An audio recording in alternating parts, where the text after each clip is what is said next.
Buenos días a todos. El día de hoy tengo el gusto de participar en esta Semana de la Cultura Laboral y vamos a compartir con ustedes el tema tecnología educativa, el reto para las instituciones educativas.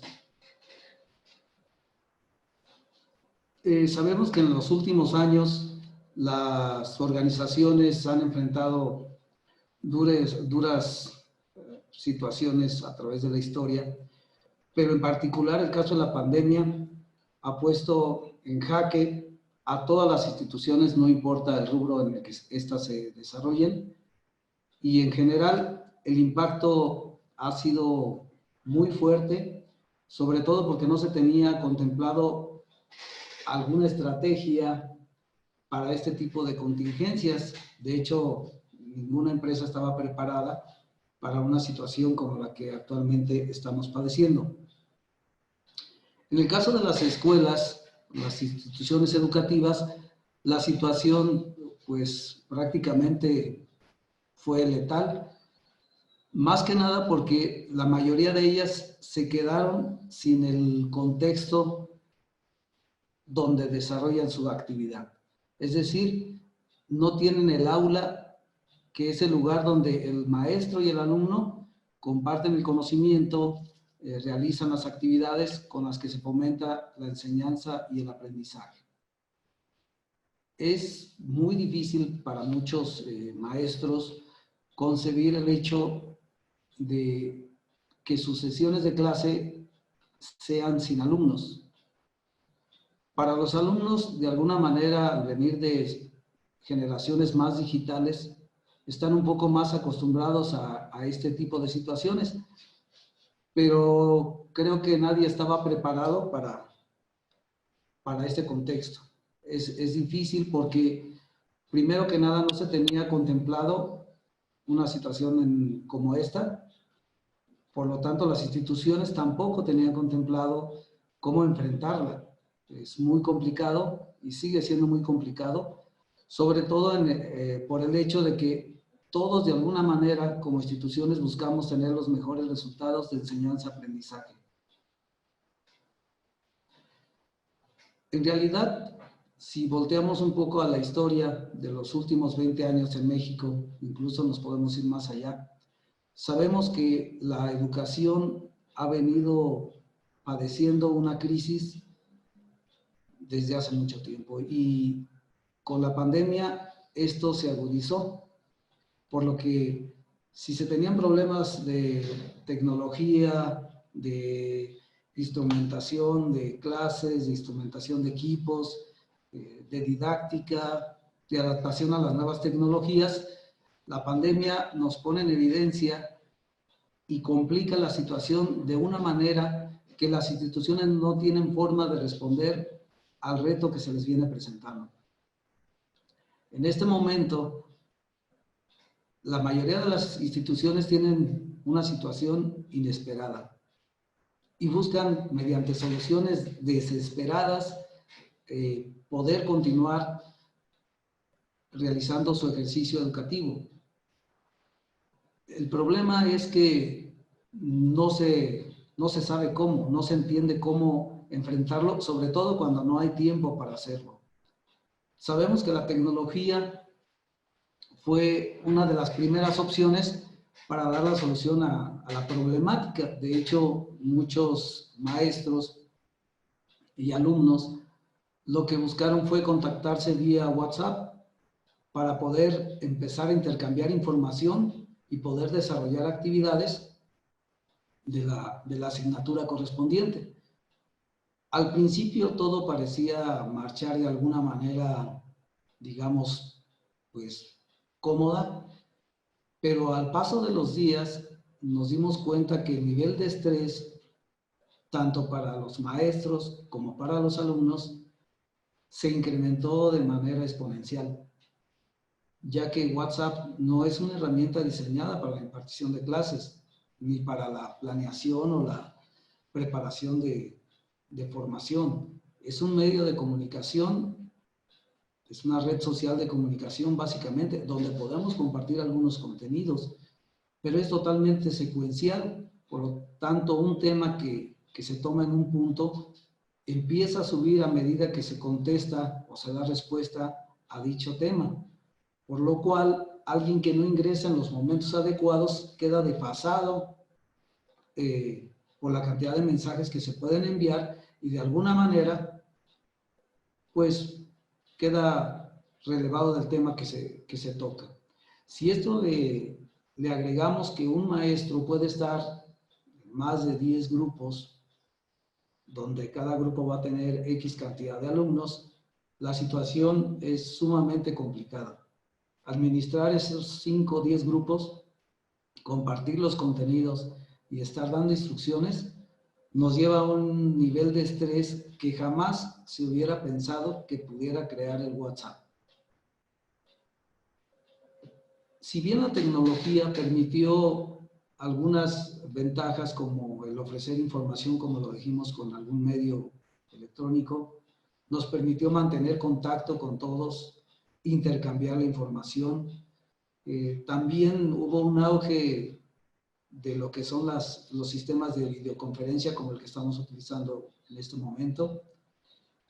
Y lógicamente se volvió a crear ese vínculo docente-alumno, pero limitado a solo los alumnos que tenían la posibilidad y a los maestros que tenían la posibilidad de contar con esa tecnología, con esos dispositivos que tuvieran la capacidad de correr estas aplicaciones, pero que también tuvieran internet.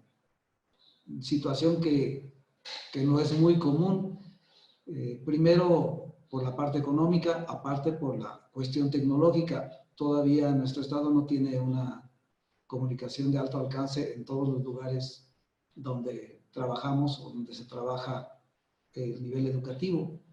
Hay alumnos que de la distancia que hay de la institución a su casa no hay internet o es muy deficiente el servicio de internet. Pero a fin de cuentas permitió tener contacto con ellos y poder continuar de alguna manera en su proceso formativo. Recordemos que la pandemia inicia de manera, digamos, más fuerte a finales del mes de marzo. De alguna manera los procesos anuales ya llevaban un gran avance, no así los procesos semestrales que tenían poquito tiempo de haber ingresado y que tuvieron que hacer un cierre inesperado y de manera muy rápida el término del semestre o del año. Pero ¿qué pasó con la parte negativa de esta situación? Lo primero que comentábamos hace un momento, los niveles de estrés de alumnos y docentes se fueron a un punto trágico. Incluso en algunas pláticas con compañeros docentes decían, creo que ya trabajo más que cuando era presencial.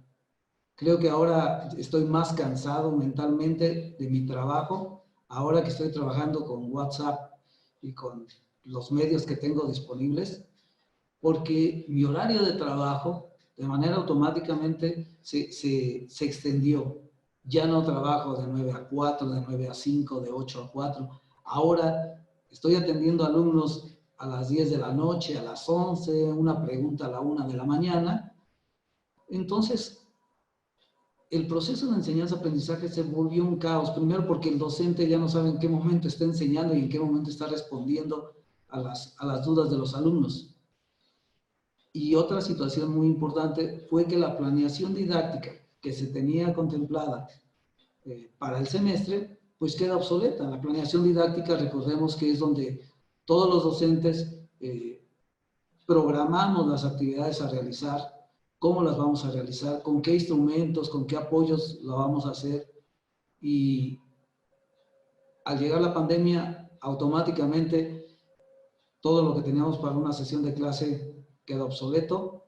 Teníamos que hacer uso de herramientas que no teníamos pensado utilizar, es más, que no sabíamos utilizar en muchos de los casos y que tuvimos que incorporarlas de manera intempestiva al proceso educativo. Lo cierto es que este primer semestre de 2020 será recordado por varias generaciones como un semestre donde la parte educativa, en este caso porque estamos platicando sobre temas educativos, la parte educativa se vio realmente afectada por la pandemia y esos resultados académicos tienen un costo y se van a ver más adelante. Los que van terminando un grado, pues seguramente iniciando su siguiente grado van a ver la diferencia o van a enfrentarse a una situación de consecuencia del primer semestre del 2020. Esto va a pasar en todas las organizaciones, lógicamente, pero en el sector educativo es una situación especial por la cantidad de personas que trabajamos ahí y que de alguna manera debe haber una secuencia formativa en la que el alumno está aprendiendo. Pero ¿se podrá hacer algo para el inicio de este nuevo ciclo escolar? ¿O se puede mejorar? Realmente sí hay opciones para poder mejorar. Es complicado porque requiere de varios elementos, requiere tanto de la parte tecnológica, de la parte administrativa, de la parte formativa, incluso de todos los recursos que se vayan a exponer, de alguna manera algunos desarrollados, algunos simplemente en papel, pero sí se puede hacer algo. Y es ahí donde la tecnología educativa puede facilitar esa transición. Muchas instituciones a nivel mundial apostaron desde hace algunos años, más de 10 años al menos, las que van más adelantadas, a una propuesta de educación híbrida, es decir, una que contempla tanto la parte presencial como la parte a distancia, complementada con una parte a distancia. De forma que, si bien la pandemia tuvo un impacto, el impacto no fue tan negativo porque ellos ya tenían un contacto, una plataforma, un medio para realizar actividades complementarias y que no requerían precisamente de un salón en un determinado momento para continuar su proceso formativo.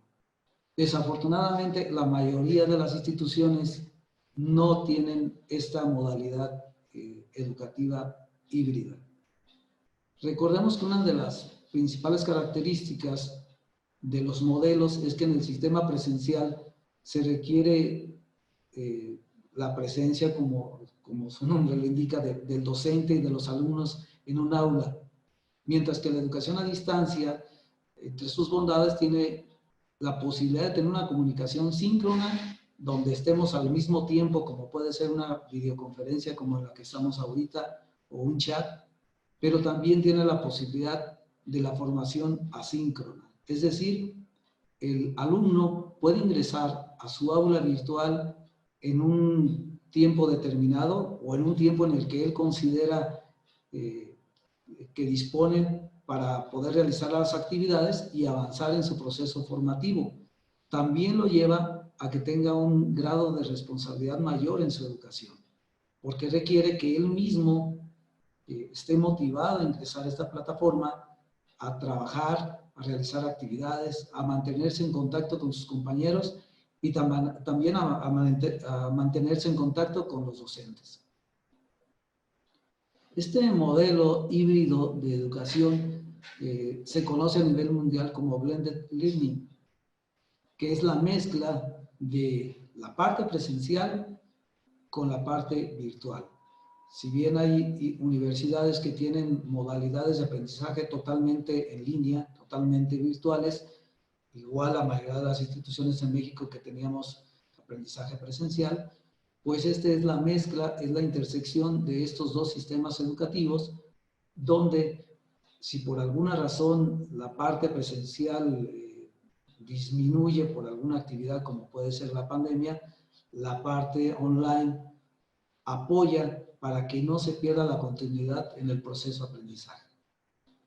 Esto no es tan sencillo, o sea, realmente requiere mucho trabajo a nivel institucional y a nivel educativo por parte de las instituciones y de los maestros, porque a final de cuentas esa parte online se tiene que generar, se tiene que disponer y requiere de tiempo para que se pueda llevar a cabo.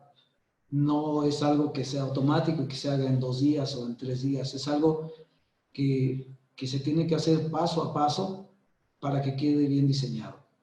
Si bien ahorita las condiciones de la pandemia nos obligan a hacer todo de manera más acelerada, se pudiera buscar la estrategia de empezar mínimo a trabajar en estos conceptos y echar a andar el modelo o echar a andar un modelo educativo híbrido que poco a poco vaya creciendo a través del semestre y que terminando este proceso, este semestre, pudiéramos hablar de que la mayoría de las instituciones tuvieran la posibilidad de impartir un blended, donde ya el alumno tenga los contenidos en ambos lados. Eso nos da la oportunidad de seguir disfrutando de una clase presencial con nuestros maestros, pero que si por alguna razón no puedo asistir, tenga la posibilidad de tener mis apuntes, mis documentos y mis videos en una plataforma en línea. En caso de una emergencia, pudiera continuar participando en mi sesión de clases sin problema. En realidad, todos hemos estado trabajando, alumnos y docentes, con la tecnología educativa. A lo mejor lo hemos hecho de manera desconocida porque el término no se nos hace muy común. Algunos que estén en el área pedagógica probablemente lo recuerden como un tema relevante en la formación educativa. La tecnología educativa tiene su origen en los Estados Unidos, en la Segunda Guerra Mundial, y el objetivo de ella era que los soldados se formaran de manera rápida, se adiestraran de manera rápida en los nuevos equipos, en las nuevas aplicaciones que tuvieran en su ámbito laboral. De forma que con un proceso de instrucción muy eficiente se buscara que estuvieran preparados de manera rápida para realizar las actividades que se les serían encomendadas. Estamos hablando de un proceso muy rígido para empezar en el área militar, pero también recordemos que el área militar es una de las áreas donde más se genera conocimiento. El Internet sabemos que viene también del área militar. La investigación de operaciones viene del área militar, en este caso de Inglaterra, y de alguna manera tienen consecuencias positivas para otras áreas. La tecnología educativa está compuesta por una serie de elementos que cuando se integran de manera correcta, de manera adecuada y en un momento determinado, los resultados en la práctica docente van a ser positivos.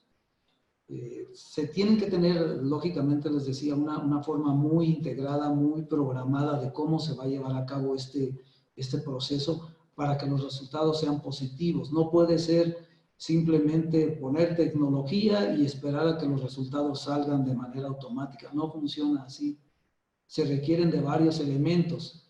Ahorita vamos a ver algunos de ellos, pero antes quisiera comentarles, bueno, para referencia, la tecnología educativa pues es parte de la obra de Skinner, del conductismo, la ciencia del aprendizaje y el arte de la enseñanza y máquinas de enseñanza. El máximo auge del término de tecnología educativa fue en 1968 con la obra de Goodbye Teacher, que tuvo mucho auge en ese momento. Más adelante, en 2007, Pere Márquez la conceptualiza como la teoría y la práctica del diseño y desarrollo, selección y utilización, evaluación y gestión de los recursos tecnológicos aplicados a los entornos educativos. Si vemos, en este caso, Márquez nos clarifica el término donde dice la práctica del diseño y del desarrollo, que sería la parte de planeación que hacemos antes de dar una sesión de clase, antes de iniciar un semestre. Pero también nos habla de la selección, utilización y la evaluación y gestión. Es decir, no solamente es planear, es qué voy a planear, cómo selecciono y cómo utilizo lo que planeé con diferentes elementos para que todos ellos integrados en una secuencia lógica, una secuencia bien intencionada, tengan un resultado positivo en el aprendizaje. Eso es lo que nos define Pere Márquez en 2007. La tecnología educativa parte de varias ciencias. Tiene elementos de la didáctica y otras ciencias pedagógicas. Tiene elementos de la teoría de la comunicación, elementos de la teoría general de sistemas y, lógicamente, como es parte de la educación, tiene elementos de psicología del aprendizaje. Como vemos, no es una acción muy específica al decir simplemente pongo tecnología y obtengo educación. No es tan sencillo. Requiere de mucha integración de varios elementos, de varias ciencias, para que el resultado esperado sea el adecuado.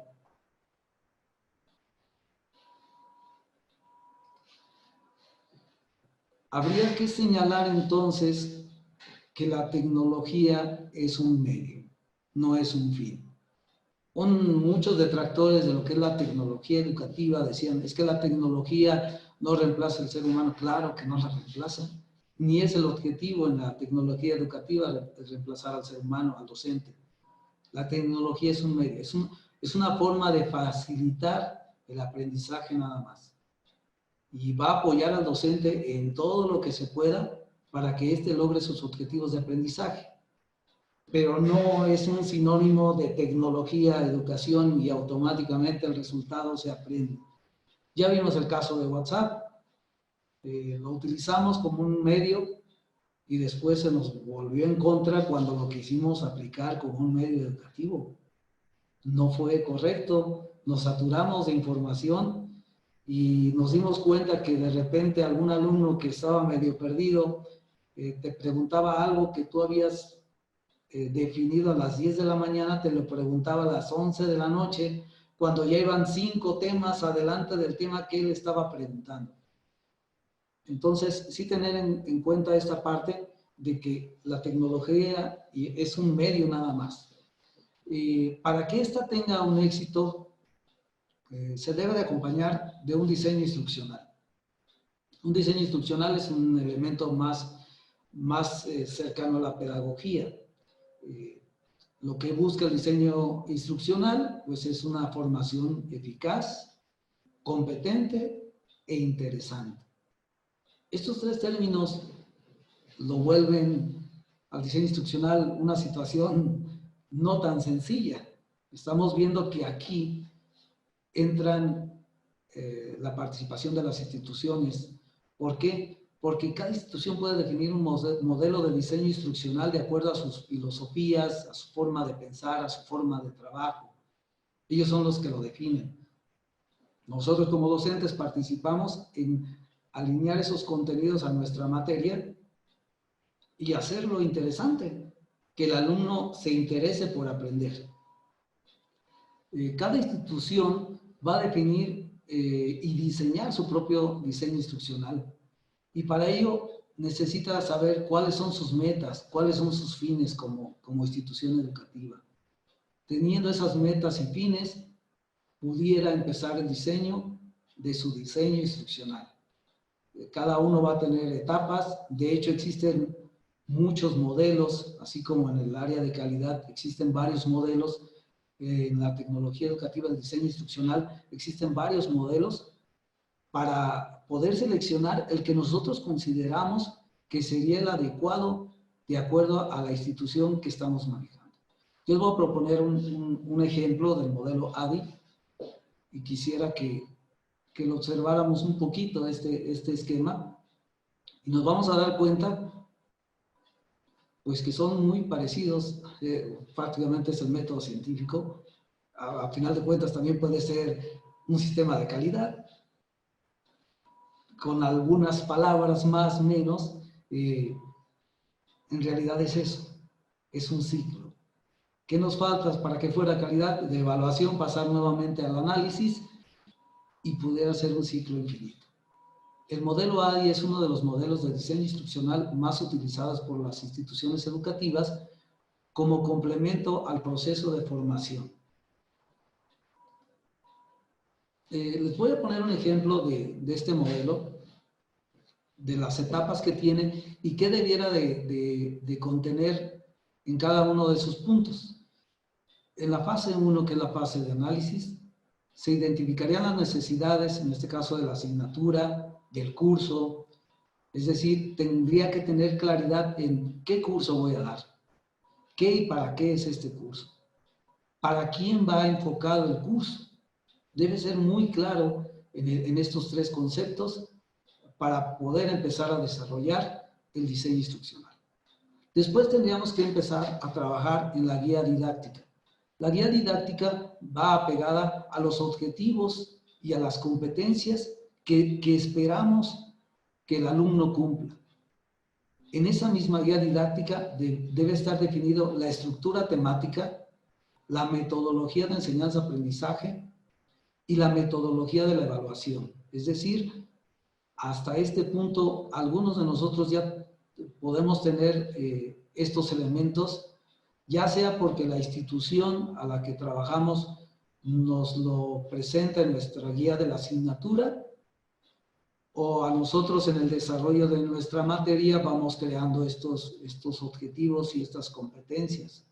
Después vendría una parte que ya va más apegada hacia el docente. Las dos primeras van más apegadas hacia la institución, pero en el caso del diseño, que es el tercer punto, viene el desarrollo de una secuencia didáctica. La secuencia didáctica es donde el docente va a elegir, a partir de los objetivos y competencias que se tienen y de la estructura temática, los recursos para qué actividades va a desarrollar, cómo las va a desarrollar, qué actividades van a ser en línea, qué actividades van a ser presenciales, van a ser presentaciones, van a ser talleres, van a ser chat, etcétera.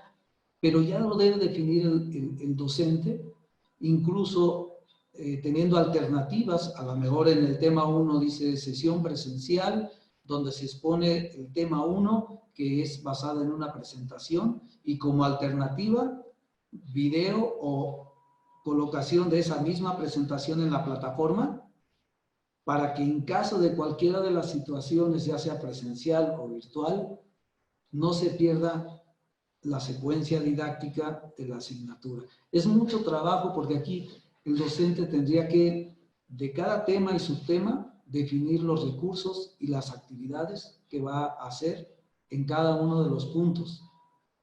Y en el caso de el tema que tratamos, tendría que incluir toda la parte virtual como elemento de apoyo a esta secuencia didáctica.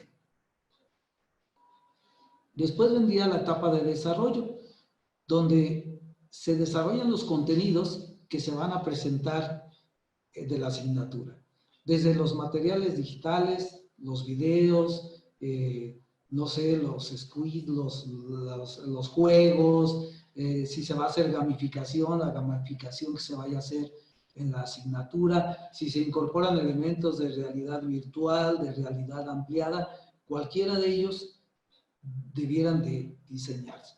Y es aquí donde, otra vez, como docentes, el reto es muy fuerte. Primero, porque no nada más debemos dominar nuestra clase, sino de alguna manera debemos de desarrollar contenidos.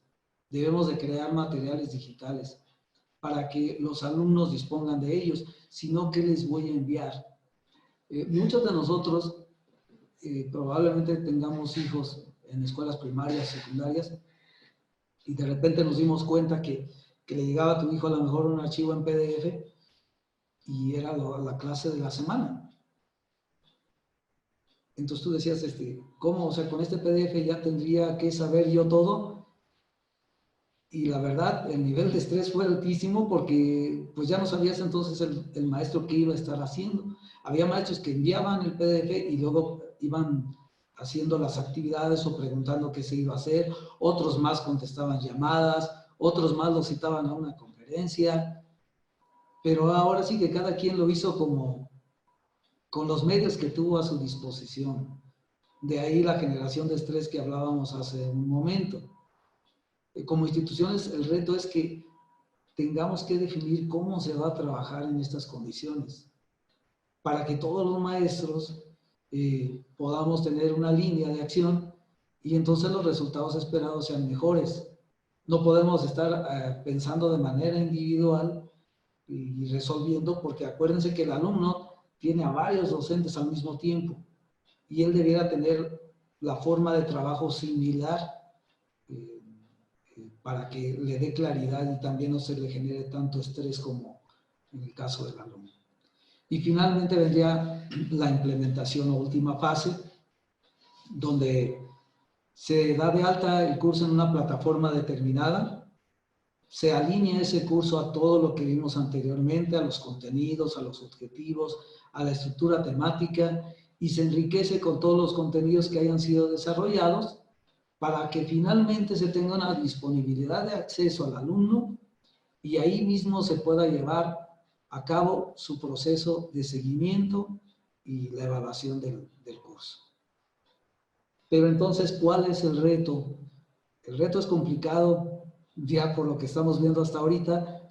Sabemos que es complicado porque, primero, las instituciones tendrían que adaptarse a una nueva forma de enseñanza, donde la tecnología educativa va a ser parte de ese proceso de enseñanza. Y para ello se debe contar, el docente debería contar con un diseño instruccional bien definido, donde ya se especifique exactamente qué se quiere hacer, cómo, cuándo y con quién se quiere hacer, para que el objetivo se cumpla. No es algo sencillo, es un reto que se tiene que hacer, pero de alguna manera, si en este momento de pandemia, digamos así, aprovechamos para pasar a una modalidad híbrida, creo que sería un buen momento para hacerlo. A lo mejor empezando el semestre todavía se iniciaría parecido a como se terminó el anterior, pero ya con cierta experiencia de lo que no debemos de hacer y que sí nos resultó con éxito y lo podemos continuar haciendo y que definitivamente no debemos de hacer. Yo he platicado con varios compañeros docentes y les decía, el nivel de estrés que se generó hizo que muchos perdieran el tiempo. Realmente ya no sabían a qué horas trabajaban, más bien todo el día trabajaban, contestando todo el día cuestiones con los alumnos, y esa es una de las partes, por ejemplo, que se debieran de modificar. Las formas de atención, cuál es el horario de trabajo. La pandemia, si bien nos restringe a salir, no nos restringe a tener el tiempo familiar, el tiempo para hacer ejercicio, el tiempo para prepararnos. Y no podemos dejar el tiempo abierto para el trabajo, porque esto nos va a llevar a un nivel de estrés y a una carga psicológica muy alta que más adelante va a tener consecuencias en cada uno de nosotros, si no la sabemos manejar con anticipación. Bueno, la propuesta que hablábamos hace rato de pasar de una educación presencial a un modelo mixto o híbrido o blended learning, ante la contingencia actual, pues ya vemos que es necesario. Pero realmente yo creo que debemos ir un poco más allá y plantear que esta modalidad ya debiera ser natural. Las instituciones que lograron incorporarse desde hace más de 10 años a la educación a distancia, ahorita el nivel de afectación para la pandemia pues fue mínimo, porque ya tenían herramientas de comunicación síncrona, comunicación asíncrona, ya tenían la videoconferencia de manera natural, ya tenían plataformas con contenido donde el alumno podía ingresar a la hora que él gustara sin ningún problema. Y lógicamente, esta tendencia del modelo híbrido nos lleva a que tengamos educación de forma presencial, pero que también tengamos la posibilidad de tener un salón virtual con contenido digital. Y en consecuencia, sí pudiéramos tener una experiencia de aprendizaje sólida, fuerte, que pudiera mejorar los resultados que tuvimos en este semestre. Entonces va a ser necesario, pues primero que los programas de estudio sean enriquecidos con recursos didácticos soportados con tecnología. Va a ser necesario que nos planteemos ese reto y que las instituciones tengan que apoyar en el diseño y desarrollo de contenidos.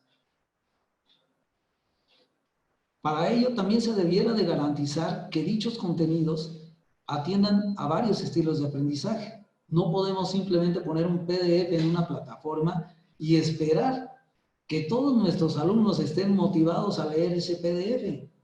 No funciona así.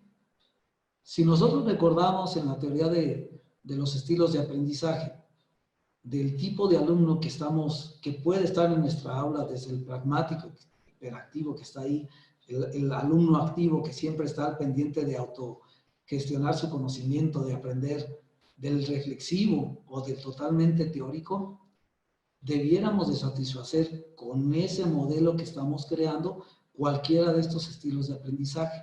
Entonces no es un trabajo sencillo. De hecho, aquí automáticamente al ver esta diapositiva nos damos cuenta que nuestra aula virtual debiera contener texto, video, juegos, ejercicios prácticos, ejercicios teóricos, evaluaciones para un solo tema. Entonces, generar todos esos contenidos no es algo sencillo. Es algo que cuesta algo de trabajo y que de alguna manera nos vamos a tener que acompañar en el desarrollo del mismo si queremos que nuestros alumnos, independientemente de cuál estilo de aprendizaje tengan, puedan obtener una calidad de aprendizaje pues, significativa para ellos, que les sea interesante, que les sea atractiva. La plataforma por sí sola no hace nada. La plataforma ayuda a organizar, a gestionar la organización de la clase, pero no hace nada. Lo que hace ahí son sus recursos y sus actividades. Esos recursos y actividades son desarrollados con esa intención de que satisfagan los estilos de aprendizaje. Para hablar de plataformas o sistemas de gestión de aprendizaje, es un tema muy amplio. Existen muchísimas plataformas de aprendizaje. Tenemos desde plataformas clasificadas de diferentes maneras, desde plataformas caras como Blackboard, son muy buenas, de alto costo, plataformas gratuitas o totalmente gratuitas como Moodle, algunas que tienen un costo no tan alto como Blackboard, pero también son buenas, como puede ser Sakai o Claroline, o las más nuevas, las más sencillas como Schoology, que es muy limitada, pero de alguna manera nos da la posibilidad de crear aulas, o la última, como puede ser Google Classroom, que también nos da la oportunidad de administrar plataformas de alguna manera. A nivel de experiencia en lo que son los sistemas de gestión de aprendizaje, sí tendríamos que señalar que más del 90% de los sitios de gestión de aprendizaje a nivel mundial utilizan Moodle como una plataforma de aprendizaje. Aquí en México sabemos que la UNAM utiliza Moodle, los cursos de la COSDAC utilizan Moodle y muchas universidades utilizan Moodle por su estandarización que tiene y por su costo tan bajo que tiene para su implementación y por la facilidad de uso para los usuarios. Algunas otras que tienen posibilidades, pues pueden utilizar Blackboard, que es muy buena plataforma, pero sí con un costo elevado. Y las demás muchas veces van a ser utilizadas por pequeñas instituciones o para cursos de capacitación, donde a lo mejor yo quiero dar un curso de capacitación, no sé, para 11 personas y soy una empresa pequeña, puedo utilizar Dokeos. Dokeos es una plataforma sumamente amigable con características muy potentes, pero muy sencilla de utilizar, donde no requiero creación y administración de tantos contenidos, sino para cursos muy específicos. Bueno, el reto también es que las instituciones deben de modificar su infraestructura tecnológica, de forma que desde ahí se puedan impartir, compartir y generar recursos, incluso subir los recursos de los docentes desde la misma infraestructura tecnológica de la institución. Es entendible y lo sabemos todos que no todos los maestros van a tener condiciones para desarrollar y subir contenidos de alta calidad desde su conexión de internet. porque lo que podemos subir en una conexión de 50 o 100 megabits no se compara contra alguien que tiene una conexión de 4. Entonces, eso también es trabajo y de alguna manera simplificar el trabajo puede ser apoyado mediante la infraestructura tecnológica que pudiera tener una institución. Es necesario también los programas de capacitación para el personal docente en el uso de las nuevas tecnologías. En este caso, para las plataformas, muchas escuelas ya están haciendo esos procesos de capacitación, aunque sean las partes fundamentales de una plataforma, pero que ya puedan interactuar con sus alumnos de forma remota, de forma a distancia, y hay que llevar esos programas de capacitación a su implementación para que los resultados se puedan ver de manera más inmediata. En el caso de gobierno, pues sí se requiere que el gobierno se involucre en este proceso.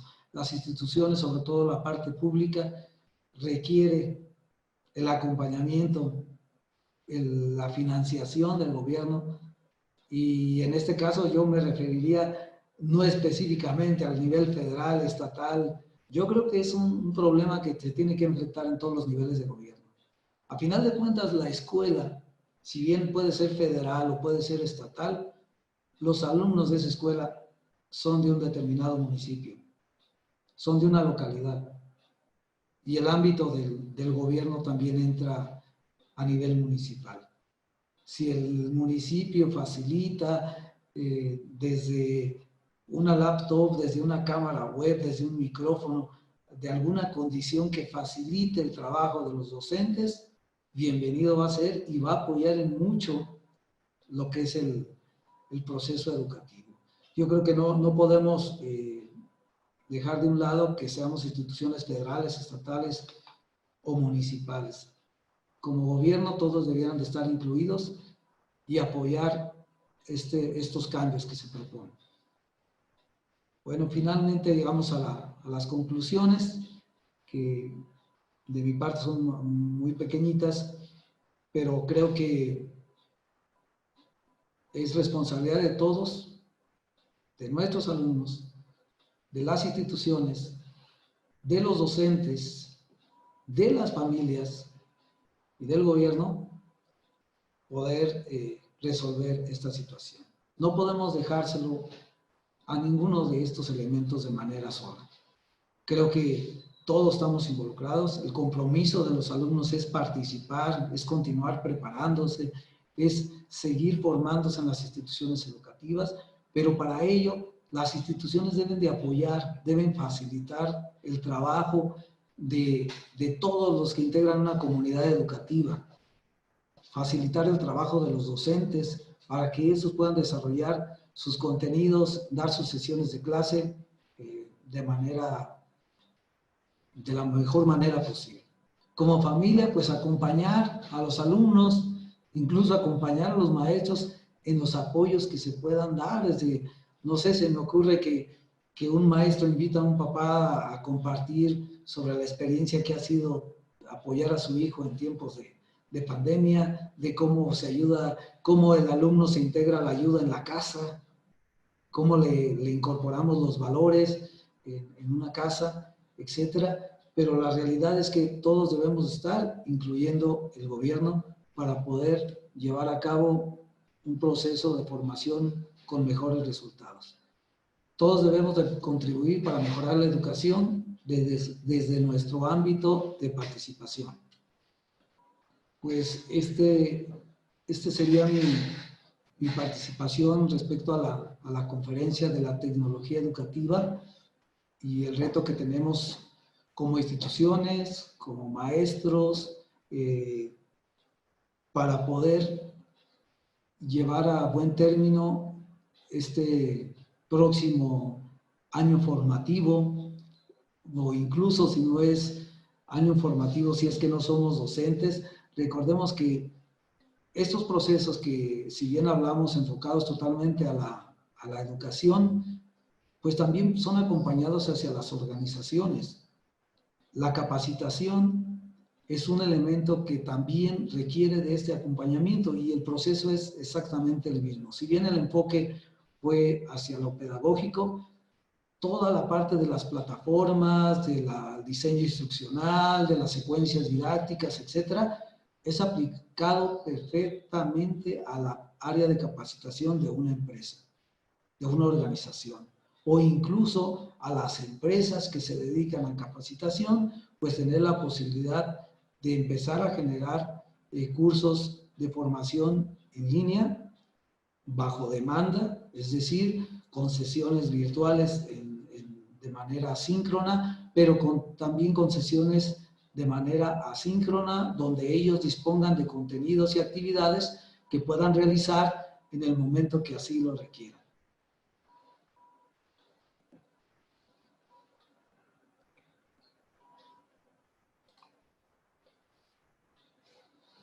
Bueno, pues por mi parte sería todo.